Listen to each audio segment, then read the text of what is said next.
மக்காவிற்கு தென்கிழக்கு பகுதியில் இருக்கக்கூடிய இந்த மலையினுடைய பெயர் ஜபல் சௌர், சௌர் மலை. நம்ம எல்லாம் அறிந்த ஒரு இடம். இது காபாவுக்கு அருகாமையிலே இருக்கிறது. இதனுடைய உயரம் ஏறத்தாழ 458 மீட்டர், நிலப்பரப்பிலிருந்து 458 மீட்டர் இருக்கிறது. இந்த மலைக்கு பல பேர் ஏறதை நம்ம பார்க்கலாம்.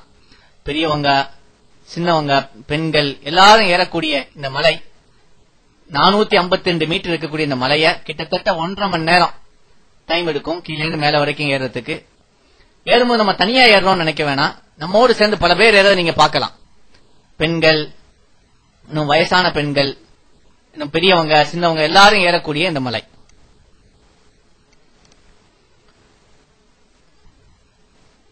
அது மட்டும் இல்லாம இந்த மலையை ஏறும் சரி 1.5 மணி நேரம் தொடர்ந்துதான் ஏறணுமா அப்படின்னு கேட்கலாம். இல்ல பாருங்க, பெரிய மனசு ஒரு ஆள், அவங்க ஏறிட்டு இறங்கி வராங்க. தொடர்ந்துதான் ஏறணுமா அப்படின்னு கேட்கும்போது நடுவுல அங்கங்க கொஞ்சம் ரெஸ்ட் எடுக்கிறதுக்கு இடங்களும் இருக்குது. பாதைகள் சில கரடு முரடாக இருக்கலாம்.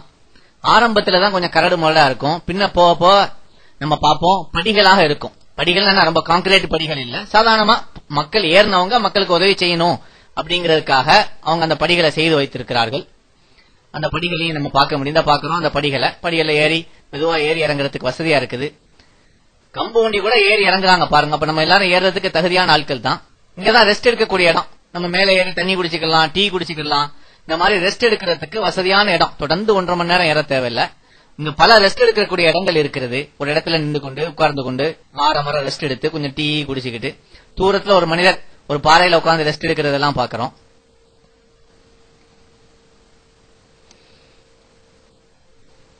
ரெஸ்ட் எடுத்துட்டு அப்படி டீ எல்லாம் குடிச்சிட்டு இன்னும் மெதுவா நம்ம ஏறி போகலாம். படி இருக்கும், படியில ஏறி மெதுவாக ஏறி செல்லக்கூடிய ஒரு வசதி இருக்குது.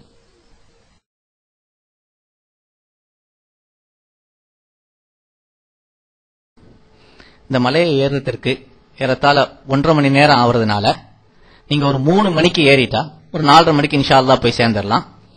இப்ப நம்ம அந்த குகையை பாக்குறோம். அந்த பாறை இருக்குது, அந்த பாறைக்கு கீழே இருக்கிறது தான் அந்த குகை. ஒரு 4:30 மணிக்கு போய் சேர்ந்துட்டு நம்ம அங்க செய்ய வேண்டிய விஷயங்கள்லாம் செய்துட்டு ஒரு 5 மணிக்கிட்ட கிளம்பி ஒரு 6:30 மகரிப் வக்துக்கு மகரிப் வக்து முடிந்தாப்புல நம்ம என்ன செஞ்சிடலாம், கீழே வந்துடலாம்.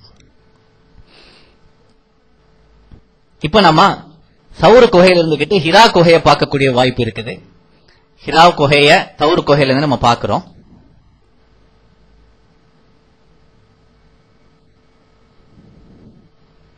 இப்ப பாக்குறது ஹிரா குகை.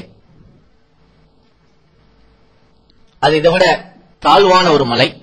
அது 258 மீட்டர், நிலப்பரப்புல இருந்து 258 மீட்டர் இருக்கும். நம்ம ஏற்கனவே சொன்னோம் சவுர் குகை 458 மீட்டர் இருக்குன்னு சொல்லி. இந்த குகைக்கு பார்த்தோம்னு சொன்னா நம்ம நின்று பார்த்தா உள்ள ஒன்னும் தெரியாது, குனிஞ்சுதான் பார்க்கணும். அது மட்டும் இதுதான் அந்த சிலந்தை வலை கட்டின ஒரு முன்பகுதி. இது வழியா தான் ஸல்லல்லாஹு அலைஹி வஸல்லம் அவர் உள்ளே சென்றார்கள். இப்ப குகைக்கு உள்ள பாக்குறோம். இப்ப காலத்துல என்ன செஞ்சிருக்காங்க, குகையிலிருந்து வெளியே போறதுக்கு ஒரு எக்ஸிட் பாத் ஒன்னு செஞ்சிருக்காங்க. முன்ன காலத்துல அந்த பாத்து கிடையாது. இப்ப உள்ள போறவங்க உள்ள இருந்து வெளியே வருவதற்காக இந்த எக்ஸிட் பாத் இப்ப நம்ம பாக்குறது எக்ஸிட் பாத், வெளியே போகக்கூடிய வழி. இது முன்ன கிடையாது. இதன் மூலமா நம்ம உள்ள போயிட்டு வெளியே வந்துடலாம்.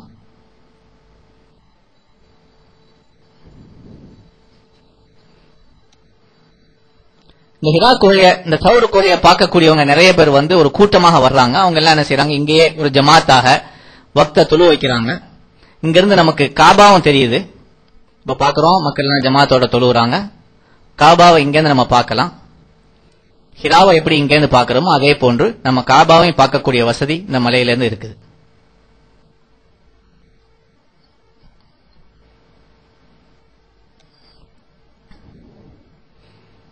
ஆக இந்த மலையில இருந்துகிட்டு நம்ம சவுர் குகையை பார்த்துட்டு ஹிரா குகையை பார்க்கிறோம். அதே மாதிரி காபாவையும் பார்க்க முடியும். இந்த குகையினுடைய முன்பகுதியில தான் சிலந்தி வலை பின்னி இருந்தது. இதன் வழியா தான் ஸல்லல்லாஹு அலைஹி வஸல்லம் அவர்களும் அபூபக்கர் சித்திக் நாயும் உள்ள சென்றாங்க. உள்ளக்குள்ள பல பொற்றுகள் இருந்தது. அது எல்லாத்தையும் துணியால் அடைத்து விட்டு ஒரே ஒரு புந்தை மட்டும் தன்னுடைய காலால் அடைத்திருந்தார்கள். அபூபக்கர் சித்திக் நாயத்தை ஒரு பாம்பு ஒன்று கொற்றியது. அதனால அவங்க கண்ணில இருந்து கண்ணீர் வந்தது. அந்த கண்ணீர் ஸல்லல்லாஹு அலைஹி வஸல்லம் அவருடைய மேல பட்டவுடன் ஸல்லல்லாஹு அலைஹி வஸல்லம் என்ன நடந்ததுன்னு கேட்டார்கள். அந்த பாம்பு கொட்டிய இடத்துல ஸல்லல்லாஹு அலைஹி வஸல்லம் அவருடைய உமிழ் நீரை வைத்து தடவினார்கள். அதன் காரணமாக ஷிஃபா ஏற்பட்டது. எதிரிகள் பக்கத்துல வந்தத அபூபக்கர் சித்திக் நாய் அவங்க பார்த்துட்டு ஸல்லல்லாஹு அலைஹி வஸல்லம் எதிரிகள் பக்கத்துல நிக்கிறாங்களே அப்படின்னு சொன்னதற்கு ஸல்லல்லாஹு அலைஹி வஸல்லம் அவர்கள் நீங்கள் கவலைப்பட வேண்டாம், லா தஹ்சன் இன்னல்லாஹ மஅனா, நம்மோடு அல்லாஹ் சுப்ஹானஹு வ தஆலாவும் இருக்கிறான் என்று கூறினார்கள். இப்ப பாக்குறோம், உள்ள இருந்து பார்த்தா வெளியில நிக்கிறவங்க தெரியும், ஆனா அவங்களோட முகச்சாடை தெரியும். அவங்க குனிஞ்சு பார்த்தா தான் உள்ள இருக்கிறது தெரியும். சிலந்தி வலை பின்னுனதுனால இங்க உள்ள யாரும் இருக்க மாட்டாங்க, புறா வேற நின்றுது, இப்ப எங்க இருக்க போறாங்க, ஒருத்தர் இருக்க மாட்டாங்கன்னு சொல்லி எதிரிகள் சென்று விட்டார்கள். நம்ம குகைக்கு உள்ள பாக்குறோம், குகைக்குள்ள ஒரு வெளிச்சம் இருக்கிறதை நம்ம பாக்குறோம். வேற ஒண்ணும் இல்ல, அரிக்கன் லேம்ப் வைத்து இருக்கிறாங்க, பெட்ரோமாஸ் லேம்ப் வைத்து அங்க வெளிச்சம் ஏற்படுத்தி இருக்கிறாங்க. குகைக்குள்ள நம்ம நிக்க முடியாது, உட்கார்ந்துதான் பார்க்க வேண்டும். இப்ப குகையினுடைய எக்ஸிட்ட பாக்குறோம். இதான் எக்ஸிட். பல மக்கள் வரக்கூடிய இடம். ஆனா குனிஞ்சுதான் உள்ள போகணும், குனிஞ்சுதான் வெளியே வரணும். வெளிநாட்டு மக்களும் பல தேசத்து இஸ்லாமிய பெருமக்கள் எல்லாம் வந்து இங்கு உட்கார்ந்து தங்களுடைய நாட்டு தேட்டங்களை நிறைவேற்றி விட்டு செல்லக்கூடிய ஒரு இடமாக இருக்கிறது. எதிரிகள் ஸல்லல்லாஹு அலைஹி வஸல்லம் அவர்களை தேடி இந்த மலையில ஏறி செல்லும் போது அங்க ஒரு பொம்பளை இருந்தா. அந்த பெண்ணிட்ட எப்படி போனாங்கன்னு கேட்டதுக்கு 2 பேர் இப்படி போனாங்க அப்படின்னு அவர் சொல்லிட்டான்.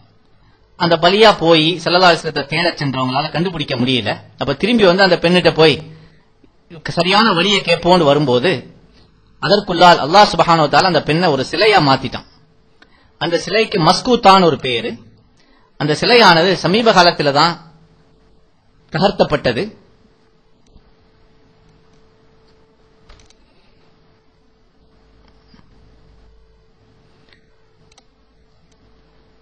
ஹிரா குகையும் சௌரு குகையும் காபத்துல்லாவும் மூன்றும் ஒரு முக்கோண ஷேப்ல அமைஞ்சிருக்கும். இப்ப நம்ம காபத்துல்லாவை பாக்குறோம்.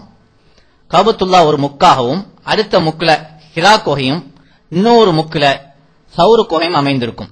இப்ப நம்ம காபத்துல்லாவை சௌரு குகையிலிருந்து பார்த்துக்கிட்டு இருக்கிறோம். அங்கிருந்து சௌரு குகையை நோக்கி, அதன் பின்னால் ஹிரா குகையை நம்ம பார்ப்போம். இப்ப சௌரு குகை, காபத்துல்லா, அதன் அடுத்தாப்புல சௌரு குகையை பார்க்கிறோம். இப்போ அங்கேருந்து இன்னொரு முக்கோண ஷேப்ல, அந்த ஷேப்ல என்ன செய்ய போறோம், ஹிரா குகையை பார்க்கிறோம். ஆக இது மூன்றும் ஒரு முக்கோண வடிவத்தில் அமைந்திருக்கு. சஃபர் பிறை 27 அல்லாஹ் சுப்ஹானஹு வ தஆலாவுடைய ஆணையின்படி ரசூல் ஸல்லல்லாஹு அலைஹி வஸல்லம் அவர்கள் மக்காவிலிருந்து மதீனாவுக்கு ஹிஜ்ரத் செய்ய ஆரம்பித்தார்கள். மதீனாவை நோக்கி செல்லாம அதுக்கு எதிர்மறையான ஆப்போசிட் டைரக்ஷன்ல சென்று இந்த தௌர் குகைக்கு போய் அங்கு 3 நாட்கள் தங்கிவிட்டு பின்பு அங்கிருந்து கூபா வழியாக மதீனா முனவ்வராக்கு ரபியுல் அவ்வல் பிறை 12 போய் சேர்ந்தார்கள். இந்த தௌர் குகையில 3 நாட்கள் அபூபக்கர் சித்திக் நாயகத்துடன் இரவு தனியாக எதிரிகள் சூழ்ந்திருந்த ஒரு சூழ்நிலையிலே தங்கியிருந்தார்களே, அதை உமர் ரலியல்லாஹு தஆலா அவர்கள் சொல்லும் போது, தான் உமர் ரலியல்லாஹு அவர்கள் தன் வாழ்நாள் முழுதும் செய்த அமல்களை கொடுப்பதாகவும், நீங்கள் இந்த 3 நாட்களை மட்டும் எங்களுக்கு தந்துருங்கோ அப்படின்னு சொல்லி அபூபக்கர் சித்திக் நாயகத்திட்ட கேட்டிருக்காங்க. அப்படியானால் அபூபக்கர் சித்திக் நாயகத்தினுடைய பெருமையும் அவர்கள் செய்த ஒரு சேவையினுடைய தன்மையும் நாம் இதன் மூலம் உணர முடிகிறது. இப்ப நம்ம நைட் நேரத்துல அந்த இடம் எப்படி இருக்குன்னு பாக்குறோம். சுற்று ஃபுல்லா லைட்ஸ் எல்லாம் இருக்கிறதுனால இந்த மலை பிரகாசமாக இருக்கும். ஏறுவதற்கும் இறங்குவதற்கும் கவலை இல்லாமல் இருக்கும். சற்று நம்ம போய் சேர்ந்து கொஞ்சம் லேட் ஆயிட்டாலும், சூரியன் மறைய ஆரம்பிச்சிட்டாலும் கவலைப்பட தேவையில்லை. இறங்குவதற்கு ஏற்றாறு போல வெளிச்சங்கள் அமைந்திருக்கும். இப்ப குகைக்குள்ள ராத்திரி நேரத்துல எப்படி இருக்குன்னு பாக்குறோம். நம்ம ஏற்கனவே சொன்னது மாதிரி அங்கே ஒரு பெட்ரோமாஸ் லைட் வைத்திருக்கிறாங்க. சில பேர் அங்கு சென்று தன்னுடைய இரவையும் அங்கே கழிக்கிறார்கள். அதனால அங்க ஒன்னும் தனிமையா நம்ம கிடப்போம், ராத்திரி நேரம் எப்படி இந்த படியெல்லாம் இறங்குறது அப்படிலாம் யோசிக்க வேண்டாம்.